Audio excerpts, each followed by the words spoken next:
Cumplimiento de las obligaciones de contar con un reglamento interno. ¿Qué le pasa al empleador que estando obligado no tiene? El incumplimiento de las obligaciones referidas al reglamento interno califican como una infracción en materia de relaciones laborales. Son infracciones administrativas en materia de las relaciones laborales, los incumplimientos de las disposiciones legales y convencionales de trabajo, individuales y colectivas, colocación, fomento del empleo y modalidades formativas, mediante la acción u omisión de distintos sujetos responsables. Esto es lo que nos define la norma de inspección de trabajo. Y respecto del reglamento interno, esta definición genérica que he dado respecto de el quebrantamiento del ordenamiento jurídico laboral, respecto del reglamento interno, se puede identificar dos obligaciones. No contar con un reglamento interno de trabajo, lo cual implica el no haberlo elaborado ni haberlo aprobado.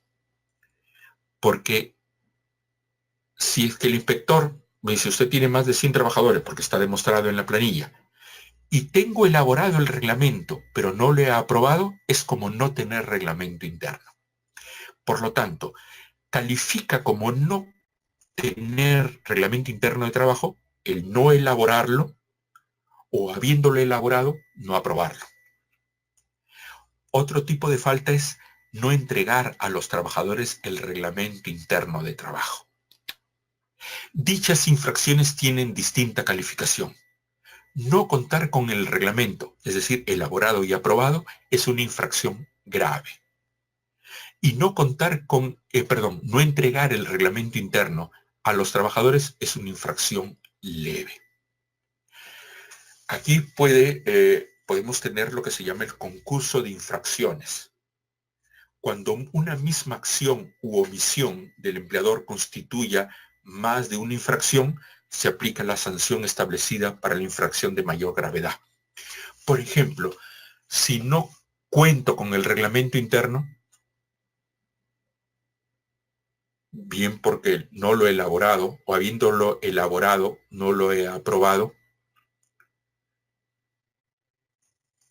si es que el inspector me dice, además de no haberlo aprobado o no contar con el reglamento interno, tampoco lo he entregado.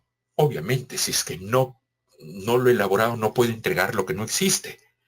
Aquí es el caso de que se funden en una sola, y es lo que nos dice el concurso de infracciones. ¿Cuál se toma? La de mayor gravedad. Es una sola. Si no cuento con el reglamento interno de trabajo, el inspector no me puede poner una multa por no elaborar y otra multa por no entregar. Sería una sola la grave. Utilidad del reglamento interno. Expresa y viabiliza. Hace efectivo el poder de dirección del empleador, al que nos estamos refiriendo. Determina de forma objetiva las obligaciones y derechos de los trabajadores y del empleador. Esto es bien importante. Determina de forma objetiva las obligaciones y derechos de los trabajadores y del empleador. No lo deja al criterio general y subjetivo a veces, con lo cual a veces se nos caen los procesos de despido o los procesos disciplinarios. Da certidumbre a la forma en que se desarrollarán las relaciones de trabajo. Es una base objetiva de las obligaciones de los trabajadores. En otro sentido es, ya sabe el trabajador a qué debe atenerse. Da predictibilidad al accionar del empleador. Así como el trabajador sabe a qué atenerse, el trabajador también sabe cómo se va a comportar el empleador en la medida en que el reglamento interno establece derechos y obligaciones para el trabajador y para el empleador. Por eso da predictibilidad al accionar del empleador. Es la mejor base para establecer los procesos disciplinarios sancionatorios en la empresa. Recuerden esto, es la mejor base para establecer procesos disciplinarios y sancionatorios. Evita la subjetividad en los procesos disciplinarios o sancionatorios en la empresa. Es un magnífico instrumento de gestión de recursos humanos para lograr el orden laboral y organizacional. Fomenta la productividad de la empresa. Es la oportunidad que tiene el empleador de reflejar el sistema de gestión que pretende implementar dentro de la organización. O tal como refiere el doctor Mauro Ugaz, un destacado laboralista, en una entrevista que dio al diario Gestión, nos dice el doctor Ugaz, podrá establecer valores o conductas a ser cumplidos en la organización, puntualidad, orientación al cliente, etcétera. Procesos que fomenten un buen clima laboral, comités, espacios de consulta, regulaciones especiales, uso de herramientas en empresa, estructuras remunerativas, fijas o variables, tipologías contractuales, a plazo o fijo, etcétera. Es decir, es la mejor oportunidad para establecer la organización y los valores subyacentes a la organización institucional de la empresa. Muy bien. Les comento que he tenido que salir al balconcito que tiene mi departamento. Hace un calor aquí en Lima. Eso también me aprovecho a disculparme por la informalidad. No me podía poner el saco aquí en el escritorio. Lo intenté cuando estaba previo minutos a hablar con Samuel coordinando la emisión de hoy día, pero no, era imposible. Estamos a 28 grados y con la humedad de Lima es terrible. Bien, veamos. Facultad de fiscalización o de control. Este punto lo vamos a llevar bastante rápido. Nos vamos a concentrar en el 3.3, que es la fiscalización, la sanción.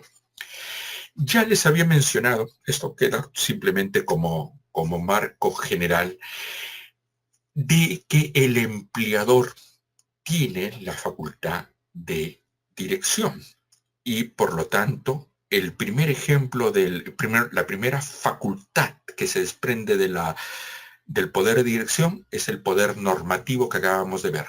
Normativo general a través de un reglamento o normativo particular a través de órdenes directas. Esto tiene que controlarse si se cumple el reglamento interno de trabajo, si se cumple con la norma particular que se da al trabajador.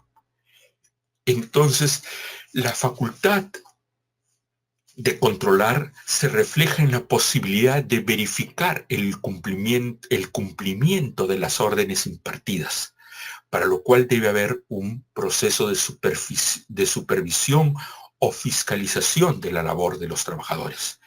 Eso se dará en mayor o menor medida, depende del tipo de empresa, del tipo de institución, del tipo de servicios que se dan, del tipo de trabajador que tengamos. Mientras mayor estemos en la escala jerárquica del empleador, de los trabajadores, mientras mayor profesionalización tenga, se va a atenuar el poder de fiscalización, ¿no es cierto? Pero siempre queda como facultad. A veces hay empresas que dicen, o trabajadores que pueden decir, en esta empresa nos dejan total libertad. Bueno, tal vez porque sea una política general o tal vez porque haya un buen clima laboral y no ha habido o no se nota la supervisión o fiscalización, que es más tenue, porque precisamente el empleador tiene una política, digamos, de supervisión por resultado o es menos invasiva. Hay tipos de empresas que nos supervisan completamente todo, ¿no? Por ejemplo, al entrar al centro, y a veces por la naturaleza, ¿no? En centros productivos nos hacen abrir la maleta, la mochila, el maletín y al salir también. Hay quienes nos podemos sentir afectados. A mí me ha sucedido en un centro de trabajo, precisamente en el estudio donde trabajé, pero no porque fue una posición institucional. Justo se contrató una nueva, eh, era una señora jefa de personal y se había parado en la puerta a pedirnos a todos abrir el maletín. Mucha gente se sintió sorprendida, pero miren cómo el ejemplo nos sirve. En principio hubo que cumplirlo, porque se entienden legítimas las órdenes. Obviamente no teníamos un reglamento interno de trabajo, pero era una orden directa a revisar. Pero como se dan, hay canales de comunicación a través de algunas personas que teníamos cierto rango, hicimos sentir el malestar hablando con la gerencia general y se cambió la política, ¿no? Que en era un estudio donde estaba de más, pues está revisando el maletín y de los distintos trabajadores que habíamos ahí, pasando por la plana profesional, servicio administrativo, todo, ¿no? Se dejó de lado, pero esto es que una orden puede recusarse, ¿no? Entonces la facultad de control o fiscalización también tiene sus límites, ¿no? Pero volviendo al poder de fiscalización, podemos decir que es un poder complementario al de dirección. El de dirección es fundamental, es el dar las órdenes. Y se complementa con la fiscalización en la medida en que permite al empleador verificar o controlar que las órdenes o directivas impartidas en virtud del poder de dirección sean cumplidas. Entonces, esto es un poder que se da no solo después en el tiempo. Primero ordeno algo, doy una directiva, obviamente, y después superviso. No puedo supervisar lo que no he ordenado, sino que también tiene un carácter complementario. Muy bien. Aquí también respecto del poder de fiscalización o de control, también se determina en forma limitada, Al igual que el poder de dirección, respecto de él también podemos decir que tiene que referirse el control respecto a obligaciones referidas al trabajo o estar en conexiones íntimas con él. En el caso, por ejemplo, de que llegue con aliento alcohólico y mi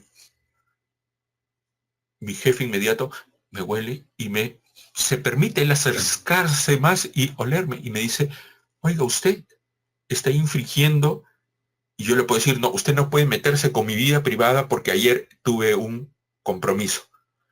Sí, señor, pero hay una conexión íntima con el trabajo en la medida en que usted está viniendo en condiciones no apropiadas para la prestación del servicio, porque su servicio es de un contacto cercano con el personal.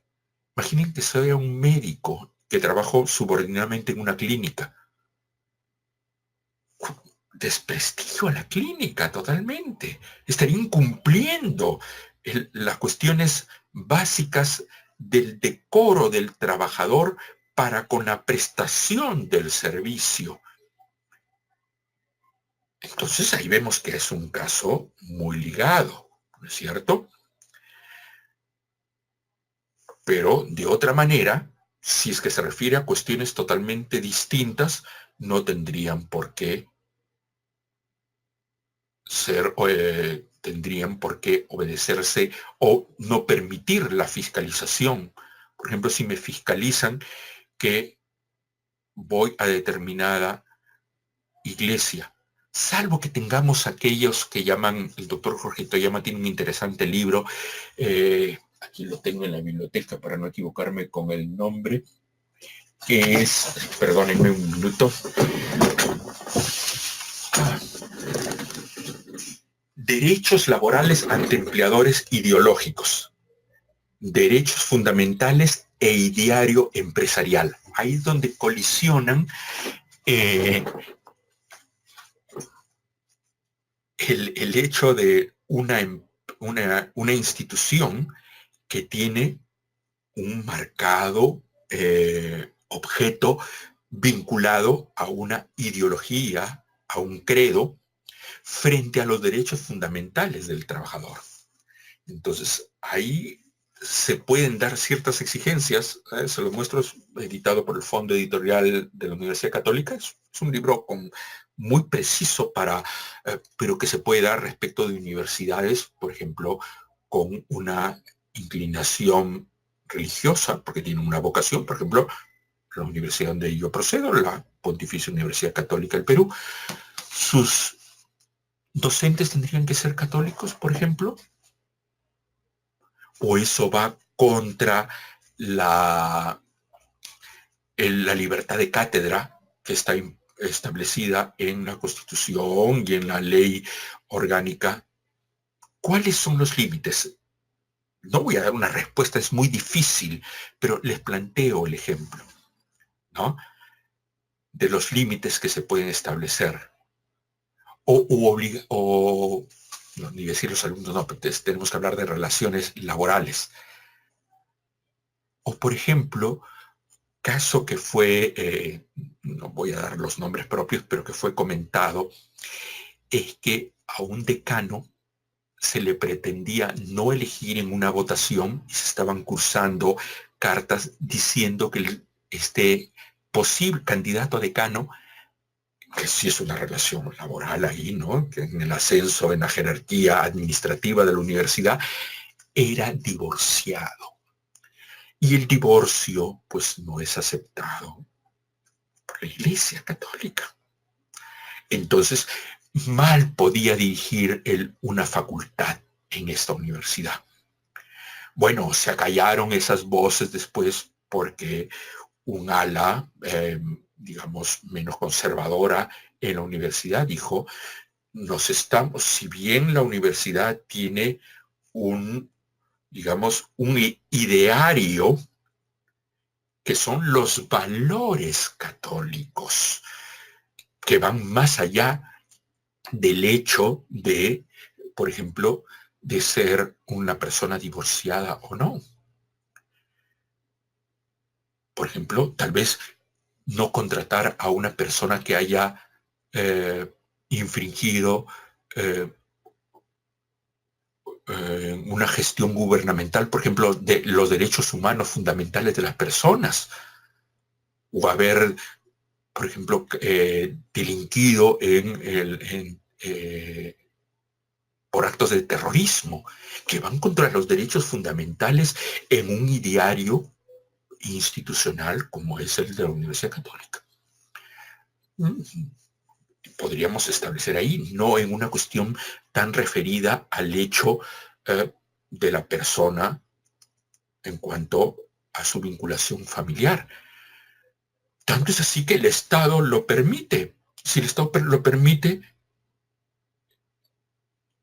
puede ser motivo, o sea, no es un acto ilegal, puede ser un motivo que el ideario ideológico del empleador supervise, controle estos elementos que pueden estar relacionados con ese ideario en la medida en que nuestra conducta como trabajadores vaya en contra de él. Tiene que sopesarse muy bien ello, ¿no? Pero también el poder de fiscalización está limitado a la vigencia de la relación laboral. No me pueden fiscalizar antes ni después de la relación de trabajo, salvo lo que esté referido a la buena fe contractual o lo que pueda caer en hechos, pero ahí ya no en tanto efectos laborales, sino, por ejemplo, civiles o penales o administrativos, como por ejemplo, yo termino una relación laboral y entrego después las recetas o fórmulas para determinado producto. Bueno, eso ya es una apropiación ilícita. No solo es una cuestión ya laboral, sino ya es una cuestión de carácter penal. Además, el control y fiscalización durante la jornada de trabajo y que tienen que ver con el marco de la labor convenida. Por ejemplo, será distinto el control que se me puede exigir si soy chofer de un autobús a si soy el contador o el abogado de la empresa, respecto de las horas que tengo que dormir o descansar. Me pueden exigir ciertas conductas porque están relacionadas con ello, ¿no? O hay una mayor conexión íntima, como nos dice este párrafo que les describimos. Fuera de estas situaciones, igual que en el caso del poder de dirección, no, el trabajador no está obligado a permitir el control o fiscalización de su conducta. Por ejemplo, fuera de la jornada de trabajo, fuera en la hora de refrigerio, que es algo porque se suspende la relación de trabajo, se suspende, perdón, la prestación del servicio. Tanto es así que el refrigerio no es parte de la jornada ni se remunera, ¿no es cierto? Entonces, no me pueden exigir una conducta, salvo que el refrigerio lo tome dentro del centro de labores, donde cesará mi obligación de prestación de servicio, pero debo guardar cierta conducta que esté estipulado, por ejemplo, en el reglamento interno. Cosas que no caigan en la grave indisciplina. Ahí se ven, pues, por ejemplo, a la hora del refrigerio puedo poner música a todo volumen, no porque puedo interrumpir a los que siguen laborando, porque tenemos turnos rotativos de refrigerio, porque puedo incomodar al resto que está trabajando. Entonces, sí, el empleador me puede seguir regulando en la medida en que, pues, estoy dentro todavía del centro de trabajo. Pero ¿me puede prohibir que yo vaya a almorzar a determinado sitio? No, ¿no es cierto que no? Bien, entonces, aquí también hay una presunción que las órdenes son legítimas y el control también es legítimo, salvo que ya estemos cayendo en un acto de hostilidad. Si la fiscalización o el control es de tal manera que, y sobre todo en particular a una persona, creo que aquí fue una de nuestras amables suscriptoras nos preguntó que pedir, por ejemplo, reportes a cada hora del trabajo es un acto de hostilidad. Si es particular, diríamos que sí.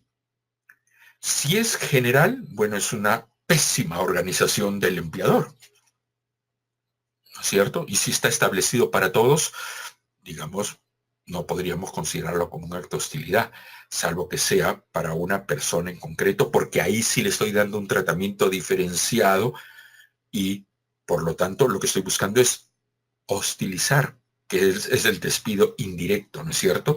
Entonces, ahí el trabajador, cómo actúa frente a un acto de fiscalización fuera de toda razonabilidad, en que puede haberse convertido en un acto de hostilidad, y ya sabemos cómo actuar ante un acto de hostilidad, ¿no? Imputándole el acto de hostilidad al empleador y pidiéndole que cese y dándole un plazo de 6 días.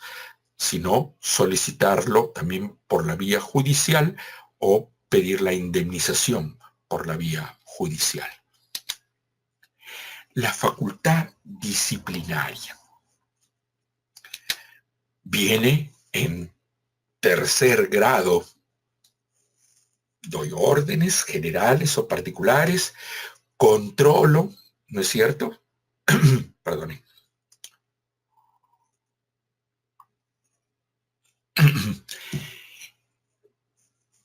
Poder de dirección, dictar órdenes necesarias para la ejecución de las funciones, fiscalizar, verificar si el trabajador está cumpliendo con esas órdenes y sancionar, imponer sanciones disciplinarias dentro de los límites de la razonabilidad si el trabajador incurre en cualquier infracción o incumplimiento de sus obligaciones.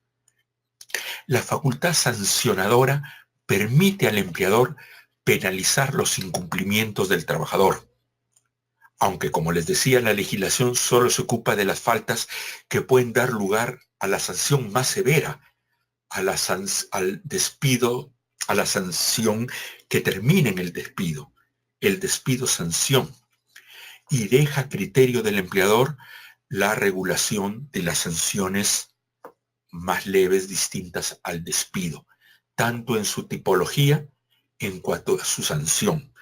Nos dice que deben darse dentro del marco de la razonabilidad y habría que imponerle otro límite, que es la dignidad del trabajador. Por eso es que lo ideal como marco al tipo de sanciones que ya implica una graduación, debemos plantearlo esto como primero un análisis para establecer criterios de razonabilidad y proporcionalidad en cuanto a la determinación de la infracción, la determinación de la sanción para para cada infracción y cómo la aplico. Entonces ahí puedo tener atenuantes o puedo tener agravantes, así como se utiliza en el sistema penal. El sistema penal es un sistema, digamos, sancionatorio, de castigo. Acá es una cuestión interna. Estoy infringiendo una norma laboral, una disposición establecida por mi empleador. Entonces mi empleador tiene que determinar que esa orden haya sido dada, y la mejor forma de establecerlo es a través del reglamento interno, que esa falta esté contemplada. Obviamente no vamos a poner, pues, a veces he visto reglamentos en que ponen cuestiones, pero 10 páginas en la parte de sanciones. No, pues, no vamos a agotar poniéndole el nombre propio a cada falta. Hay que dar espacios, grados, ¿no? Donde se puedan establecer de manera más o menos, hay unas que se podrán tipificar, las más importantes, y después otras en forma general, pero siempre apuntando a que se puedan determinar en forma objetiva y no en forma subjetiva. Entonces, criterios para establecer los tipos de sanciones: objetividad, practicidad, finalidad. ¿Qué busco con la sanción? Desincentivar que se cometa la misma falta por el mismo trabajador. Que los demás sepan que este tipo de faltas se sancionan. Entonces, desincentivo en los demás también. Entonces, la sanción tiene una perspectiva así finalista, es decir, en la medida en que tiene un fin: permitir la paz laboral al interior, la buena organización, la productividad. No es la sanción por la sanción, no es la sanción para demostrar que tengo el poder de dirección. El poder de dirección fluye también a través de ello, pero a través de criterios de razonabilidad, proporcionalidad y sobre todo finalista. ¿Qué busco con ello? Bien, entonces, cuando establezcamos nosotros particularmente para nuestra empresa, o cuando nos entreguen un reglamento para analizarlo, o cuando nos encarguen de hacer un reglamento interno, conversar con el empleador. ¿Qué es lo que buscamos? ¿Cuál es la política de la empresa? Primero tenemos que conocer el tipo de empresa. Tenemos que conocer el tipo de organización. Ahí hablaremos con el administrador para que nos haga ver el tipo de... Porque a veces como abogado vamos y más bien a veces pueden sentir que, oye, ya vino este abogado a plantearnos unas cuestiones demasiado verticales, o es demasiado flexible, es un perdonavidas. Entonces, antes de plantear en el reglamento interno el capítulo de sanciones, conversemos con el empleador, sea quien lo represente, ¿no? Su gerente, su gerente de administración, el gerente de recursos humanos. Entonces, que nos enteremos cuál es la política de la empresa, cuál es su sentido, cuál es el modelo organizacional que tiene, vernos en qué tipo del ámbito o sector económico estemos, con qué tipo de trabajadores tratamos, ¿no? Etcétera, etcétera. Entonces, tiene que haber un marco de razonabilidad. Si somos excesivamente estrictos o demasiado blandos, no funciona un sistema de sanciones. El sistema tiene que ser coherente respecto de lo que quiere lograr la empresa. Y eso es una cuestión más que legal. Eso es una cuestión que nos va a explicar el empleador a través de una conversación, a través de sus documentos, a través de su código de ética, ¿no? A través de un ideario, ¿no? Bueno, sino conversando. Uno toma notas, escucha y de ahí eso lo convertimos en un marco para establecer las reglas. Entonces, no hay reglamento que funcione para todas las empresas o una estructura de sanciones que funcione para todas las empresas.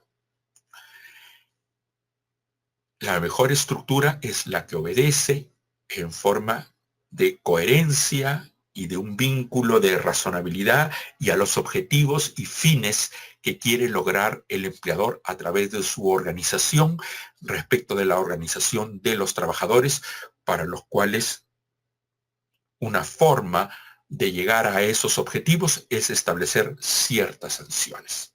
Muy bien. Teniendo ese marco referencial, podemos plantearlo, y no es que esté esto establecido así exactamente en la norma, lo único que se regula en la norma es el despido, que está tipificado y dado un procedimiento por ley, pero que obedece a los criterios del debido proceso, como ya hemos explicado cuando hablamos del despido. Pero inclusive hemos dicho que el despido no es una obligación del empleador. El despido, en la mayoría de casos, es expresión también del poder de dirección del empleador, que él, como les decía, al final de la relación de trabajo, él puede decidir si despide o no, salvo que esté obligado por normas, por ejemplo, cuando hay, por ejemplo, un acto de discriminación, un acto de acoso sexual, entonces donde estoy obligado a tomar una sanción. En unos casos sí puedo estar obligado a llegar al despido. En el resto de casos, en donde no se mella el derecho de un trabajador,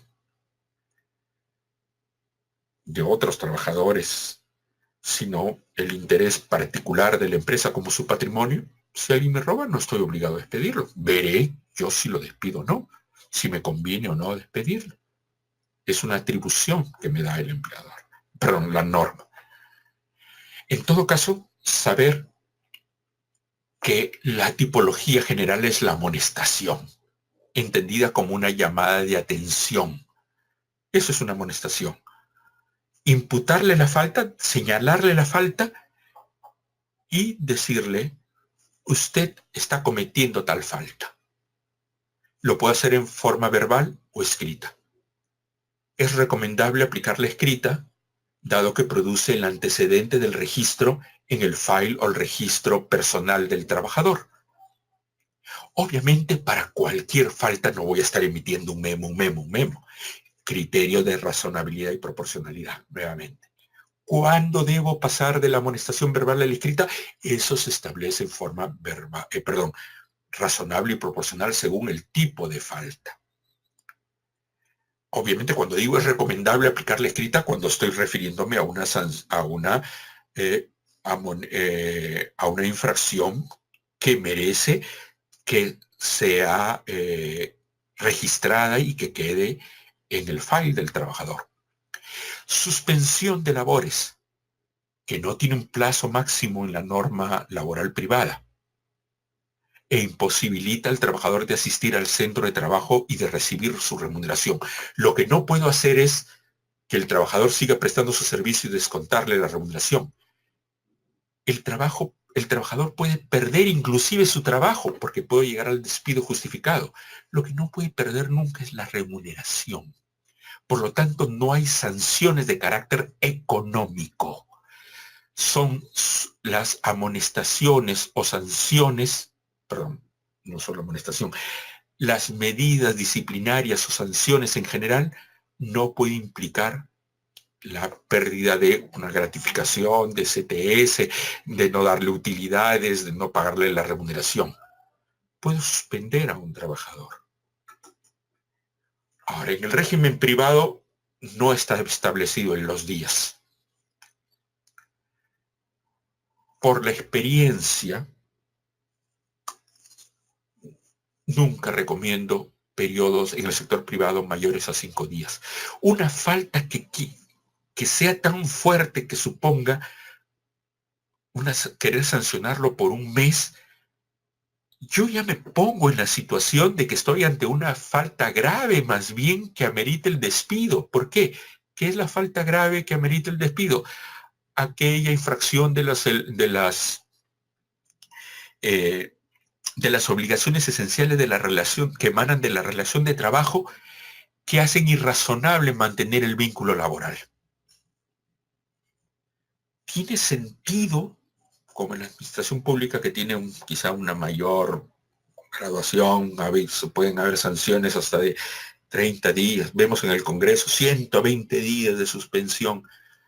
En el sector privado, suspender a alguien por 120 días, claro, la ley no me pone límites.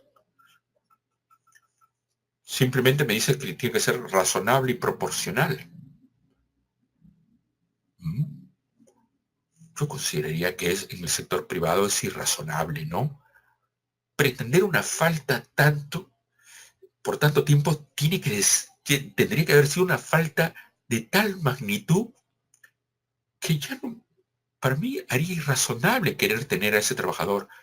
Paso al siguiente estadio, o el siguiente escala, que es el despido. El despido sustentado en una norma, la tipicidad, y dentro de la cual también está el quebrantamiento o incumplimiento grave del reglamento interno de trabajo. Muy bien, entonces tengamos en cuenta esto: amonestación, suspensión, despido. La facultad disciplinaria, ¿cómo la debo ejercer? Más allá de este marco, recuerden, finalista, saber qué es lo que queremos hacer. No solo debe intervenir el abogado, sino recursos humanos, administración,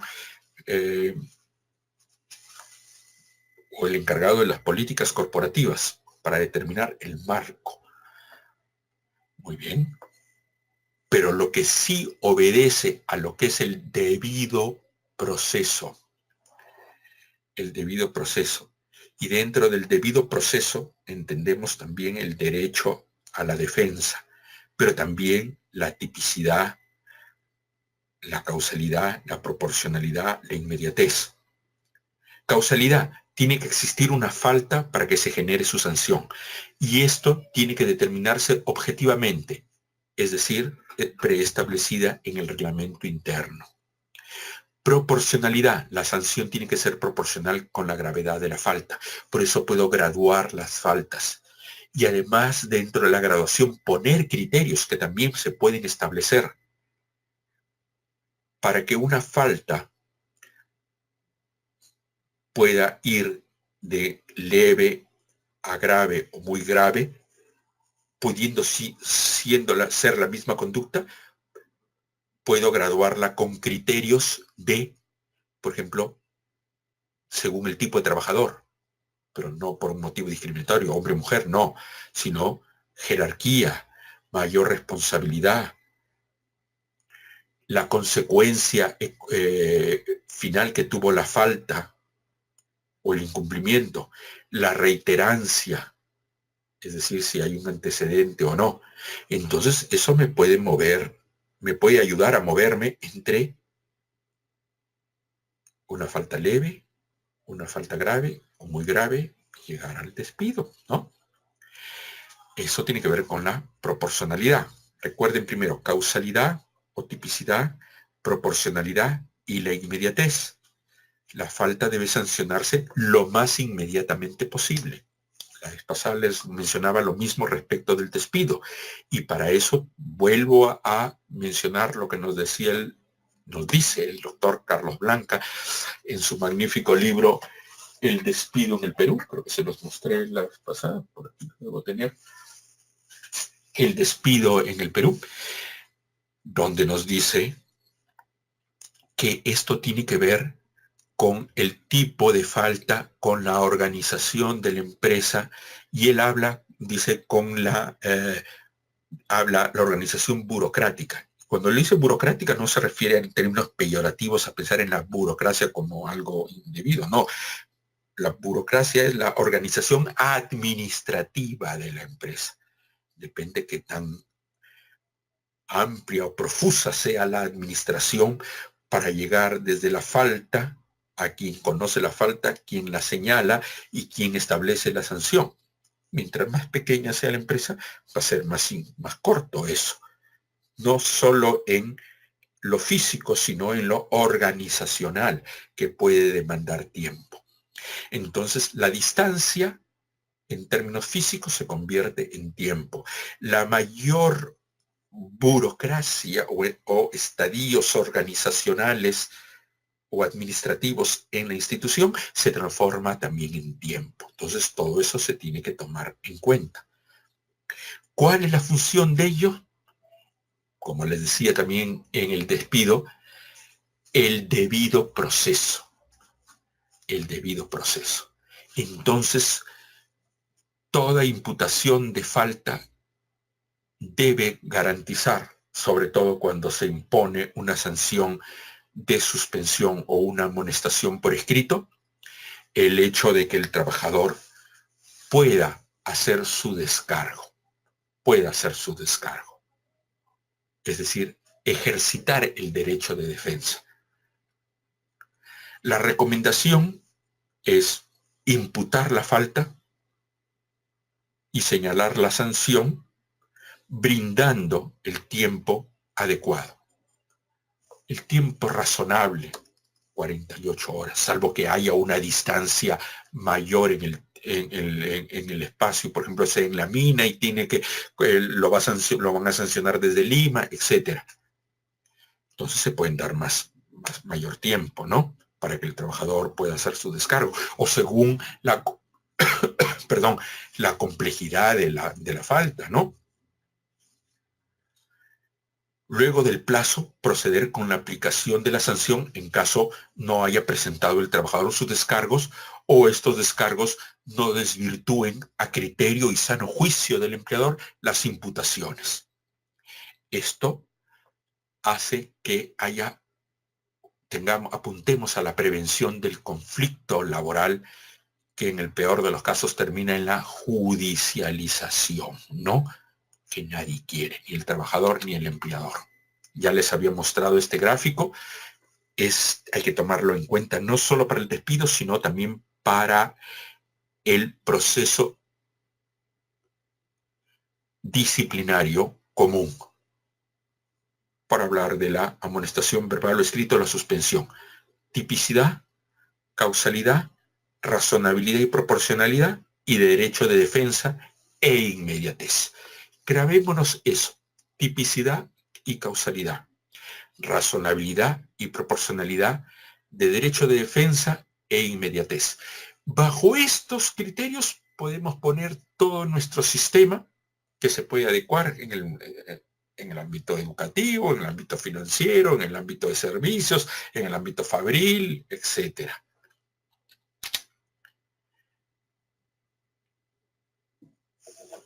Los principios para aplicar las sanciones: recordar el non bis in idem. Una falta no se sanciona 2 veces. Sin embargo, la falta que ya he podido sancionar puede quedar como antecedente para determinar, como les dije, reincidencia, para determinar la gravedad o la mayor imposición de una sanción. La falta laboral no sancionada, no imputada, no surte efectos legales. No puede utilizarse como antecedente. Si yo cometí actos de indisciplina, fui negligente con la presentación de mis informes, tuve altercados con otros trabajadores faltándole la palabra o agresiones físicas, etcétera, que nunca fueron sancionadas por el empleador, después no puedo utilizar para decirme, usted ha cometido una falta grave porque ya son 5 veces. Un momentito, no se ha señalado. Entonces la falta laboral debe ser imputada y sancionada. Eso requiere cierto ejercicio y orden del empleador. Muchas veces me dicen, doctor, pero es imposible que nosotros estemos detrás de cada uno. Bueno, pues primero hay que dar el marco, tener por lo menos, como le decimos, como dijimos hace un momento, ¿para qué sirve el reglamento interno de trabajo? Da predictibilidad al accionar del empleador y también condiciono al trabajador que sabe a qué atenerse. Y luego ejercitar esas funciones. Estas son facultades. Si no normo, no ejercito mi facultad de normativa, si no fiscalizo, si no sanciono, obviamente pues voy a tener un clima laboral, o más que clima laboral, perdón, una empresa desorganizada, con trabajadores impuntuales, indisciplinados, poco productivos, porque no se y cuando hablamos de sanciones no solo se refieren a la conducta en términos de como personas, sino como trabajadores en términos de ser productivo. Normalmente el trabajador indisciplinado suele ser poco productivo, ¿no? Una clásica infracción que quería mencionarles, porque muchos estamos hablando de imputar la falta y que es importante entregar un documento. La clásica infracción negativa a recibir documentos. El trabajador, hay que decir, no tiene derecho a la resistencia de las órdenes del empleador, salvo atenten contra su dignidad, integridad o se refieren a labores, a obligaciones laborales, perdón, aquí debería decir no asumidas, es decir, que no se refieren a la prestación del servicio. De esta manera podemos decir que el trabajador debe recibir, tiene la obligación de recibir cualquier documento que el empleador le entregue y firmar su cargo. El trabajador puede no estar de acuerdo con el contenido del documento, pero tiene que recibirlo. Luego podrá hacer sus descargos. El trabajador confunde pretendiendo que tiene ese derecho. No. Una cosa es hacer los descargos, es decir, no estoy de acuerdo con este documento o el contenido del documento, el tenor del documento, la imputación que me hacen este documento, pero como trabajador no tengo derecho a resistirme a recibir el documento. El no querer recibir un documento, por ejemplo, un memorándum de amonestación o suspensión, es en sí mismo una nueva falta. El memo original más el nuevo por la negativa de recepción o todo en un nuevo documento podrán ser enviados notarialmente al domicilio del trabajador que consta en el registro. El trabajador no me permite como empleador ejercer mi función disciplinaria en la medida en que no quiere recibir el documento. Bueno, eso en sí mismo es otra falta y que me acarrea a mí un gasto en tiempo y en dinero, porque voy a tener que mandar esa carta notarial. Me entorpece la organización. Por lo tanto, podrá ser no solo es una falta adicional, sino más severa. Y hay que ejercerla. Así como el empleador no puede ser un empleador abusivo porque tiene que conocer los límites para la imposición de las faltas, el trabajador tampoco puede ser un trabajador indisciplinado, un trabajador renuente a recibir. Hay personas que me dicen, no, este trabajador no quiere o va y se queja al sindicato. El sindicato no está para apañar al trabajador. El sindicato está para proteger al trabajador ante actos indebidos. Un buen sindicato le diría, reciba usted, señor trabajador, porque es su obligación. Después contestará y nosotros lo asesoraremos y iremos si es que tiene o no la razón el empleador y ayudaremos en eso. Entonces, hay que verificar esto. Como colofón, sé que van a haber muchas preguntas que las vamos a resolver el día lunes y ya Samuel seguro se va a encargar de enviármelas porque yo las voy tratando fin de semana. Tengo trabajo para ir respondiéndole las preguntas y las que me formulen el día lunes, encantadísimo. Los límites, y ya no me da el tiempo, pero el día de mañana, antes de hablar de remuneraciones, voy a hablar respecto de casos concretos como que no están regulados en la ley y en nuestra jurisprudencia es escasa y cuando no a veces contradictoria. Más bien la doctrina nacional y la doctrina de países cercanos como Chile y Argentina y Uruguay, sobre todo la Uruguay y Argentina,